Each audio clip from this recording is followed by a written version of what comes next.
பொதுவாக பார்த்தீங்கன்னா சென்னையிலேருந்து தொலைதூர பயணங்களுக்கு வந்து மேக்ஸிமம் வந்து ட்ரெயின் ட்ராவலிங் தான் அதிகமாக லைக் பண்ணுறாங்க. உதாரணத்துக்கு அதில் பார்த்தீங்கன்னா காஸ்ட்டு கம்மியாக இருக்குது, டைம் இதுவுமே கம்மியாக இருக்குது. ஏன்னா டைம் கொஞ்சம் சேவ் ஆகுது.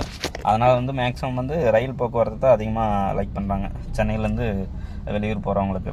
அப்படி தான் இன்றைக்கி சேலத்துக்கு, அதாவது ரிசர்வ் பண்ணாதவங்க நேராக போய் அங்கேயே ஓப்பன் டிக்கெட் இருக்குது, அதை எடுத்துகிட்டு அப்படியே ஏறி அந்த ட்ரெயின்லேயே, அதாவது அந்த டிக்கெட் எடுக்கிற டைமில் என்ன ட்ரெயின் இருக்குதோ அதிலே ஏறி போயிடலாம்.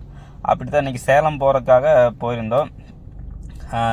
காலையில் 6:10க்கு கோவை எக்ஸ்பிரஸ்ங்கிற ஒரு ட்ரெயின் இருக்குது கோயம்புத்தூர் போகிறதுக்கு. அதில் போனோம்னா சேலம் போய் இறங்கிக்கலாம். அந்த ட்ரெயின் விட்டோம்னா 7:15க்கு வந்து இந்த வேரிஸ் மை ட்ரெயினில் ஒரு ட்ரெயின் போட்டிருந்தாங்க. அதாவது கோயம்புத்தூர் சதாப்தி எக்ஸ்பிரஸ்ன்னு சொல்லிட்டு 7:15க்கு அந்த ட்ரெயின் போட்டிருந்தாங்க. நாங்கள் வந்து அந்த கோயம்புத்தூர் 6:10 கிளம்புற கோவை எக்ஸ்பிரஸ் வந்து விட்டுட்டோம். அதனால் வந்து இந்த 7:15க்கு போய்க்கலாம், அந்த ட்ரெயினுக்கு போய்க்கலாம் அப்படின்ட்டு ஆல்ரெடி டிக்கெட் எடுத்துட்டோம். டிக்கெட் பார்த்திங்கன்னா ஓப்பன் டிக்கெட்டு தான் எடுத்தோம். சரின்னு சொல்லிவிட்டு அந்த ட்ரெயின் வந்துச்சு. சென்னை சென்ட்ரலில் தான் போய் ஏறினாக்கா அந்த ட்ரெயினில் வந்து இதே இல்லை, அன்ரிசர்வ்டு பெட்டியே இல்லை, ஜென்ரல் பெட்டி. அதாவது அந்த ஓப்பன் டிக்கெட் எடுத்து அதில் பயணிக்கக்கூடிய வசதியே இல்லை அந்த ட்ரெயினில், கோயம்புத்தூர் சதாப்தி எக்ஸ்பிரஸில்.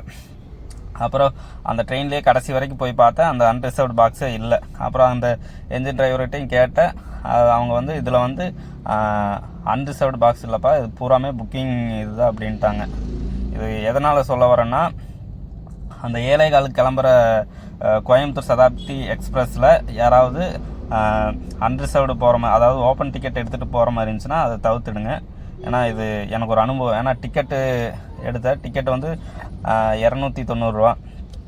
அந்த காசு வேஸ்ட்டு, டைமும் வேஸ்ட்டு. அப்புறம் ரெண்டாவது அப்படி இப்படின்னு பிடிச்சி தாம்பரம் லோக்கல் ட்ரெயினில் தாம்பரம் போயிட்டு அப்புறம் அங்கேருந்து கிளாம்பாக்கம் போய் அங்கேருந்து சேலம் வந்தோம்.